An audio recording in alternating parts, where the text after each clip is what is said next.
Hello बच्चों, नमस्कार। कैसे हो? आज क्या है? बुधवार है, आज स्कूल डे है और हम फिर आगे आपको कहानी सुनाने। आज क्या है? स्टोरी टाइम विथ मामनी है। तो आ जाओ बच्चों, इस स्टोरी टाइम विथ मामनी में आपका हार्दिक स्वागत है। वो देखो गाड़ी आ गई, तो बैठ जाओ इस पर और कहानी सुनो।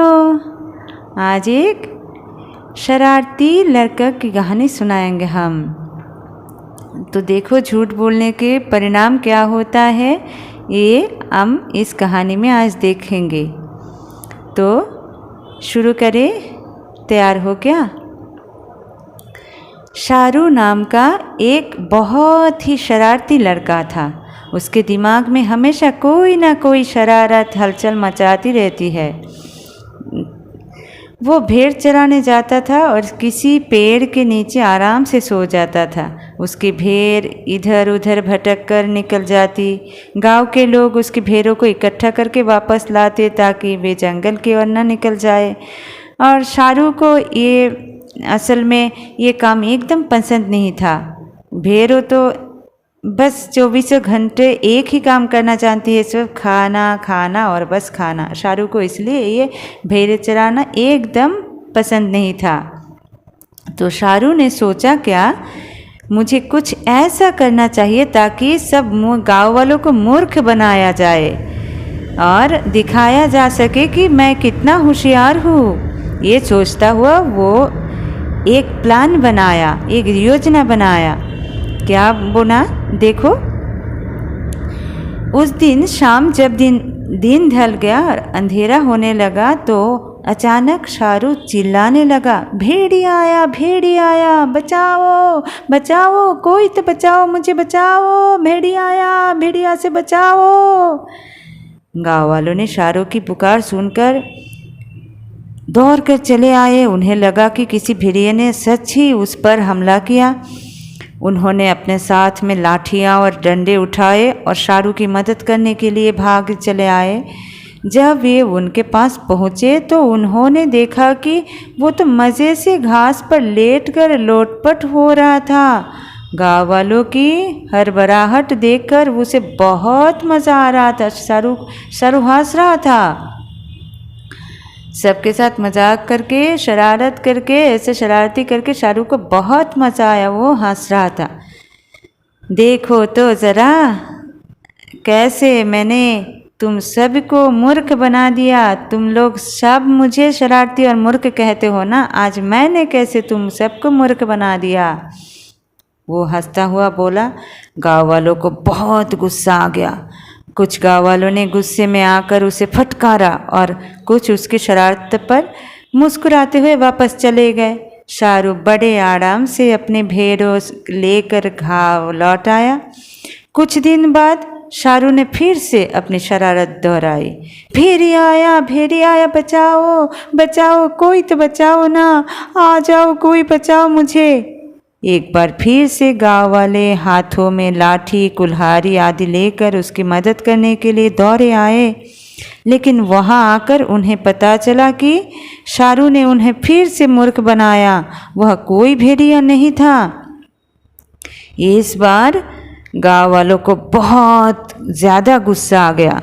गांव वालों के मुखिया ने कहा, गुस्से से, कड़ाई से कहा, देख शारू, ये कोई मजाक नहीं है। तुम्हें लगता है कि तुम बहुत चतुर हो, पर असल में तुम पूरे गांव में तुमसे ज़्यादा मूर्ख कोई नहीं है। तुम्हें इस तरह की झूठी बात नहीं करनी चाहिए बेटा। एक दिन जब सच में ही भेड़िया आ जाएगा ना, तो कोई तुम्हारे मदद के लिए नहीं आएगा। ऐसे नहीं करना चाहिए, क्योंकि उन्हें लगेगा कि तुम पहले की तरह झूठ ही बोल रहे हो। शारू ने मुखिया की बात को अनसुना कर दिया। इसके बाद गाँव वाले वापस चले गए, उसे समझा बुझाकर चले गए। कुछ दिन बाद सच में ही एक भेड़िया आया। शारू ने देखा एक भेड़िए को पहाड़ियों के बीच घात लगाए। अब तो वो बुरी तरह डर गया। सारे भेड़े डरकर इधर उधर भागने लगे और वो भेड़िया उन पर लपका। शाहरुख ने सच में ही चिल्लाया, बचाओ बचाओ बचाओ, इस बार तो सचमुच ही भेड़िया आ गया है। ओ, कोई तो बचाओ, कोई तो मेरी मदद करो, ये भेड़िया हमारी भेड़ों को खा जाएगा, हमें भी खा जाएगा, बचाओ ना, आ जाओ।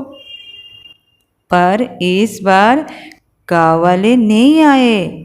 गाँव वालों ने उसकी पुकार सुनकर ये सोचा कि ये भी शाहरुख का बदमाशी ही है, ये शाहरुख का मजाक ही है, इसलिए उसकी मदद के लिए कोई भी आगे नहीं आया। कुछ देर बाद शाहरुख बुरी तरह डरा और घबराया हुआ गांव में जा पहुंचा। रोते रोते उस देखकर गांव वालों को लगा कि वो इस बार झूठ नहीं बोल रहा है। वे भागे और उन्होंने भेड़िए को मार गिराया, लेकिन तब तक वो भेड़िया कई भेड़ों को मार चुका था। तब शाहरुख को पता चला कि क्या बोला, क्या पता चला आपको समझ में आया कि झूठ बोलने का परिणाम कैसा होता है। और शाहरुख ने आगे से झूठ ना बोलने की कसम खाई। तो देखा बच्चों, झूठ बोलने का परिणाम कैसा होता है। झूठ बोलने वाले दूसरों का भरोसा ही खो देते हैं, दूसरे उसे विश्वास नहीं करते कभी, इसीलिए कभी नहीं झूठ बोलना चाहिए। हम ये बात बार बार दोहराते हैं, बार बार बोलते हैं आप लोगों को कि कभी झूठ बोलना अच्छा नहीं है, सदा सच बोलो, सच बोलना अच्छा है, झूठ बोलना नहीं चाहिए। आप लोगों को याद रहेगा ना, सदा सच्चाई के राह पर चलना चाहिए, झूठ के राह पर जो चलता है उसका परिणाम अच्छा नहीं होता। तो आप लोग भी कसम खाओ कि आप लोग आगे झूठ कभी नहीं बोलोगे। तो ठीक है बच्चों, आज के लिए बस इतना ही। आप लोग खुश रहना। नमस्ते।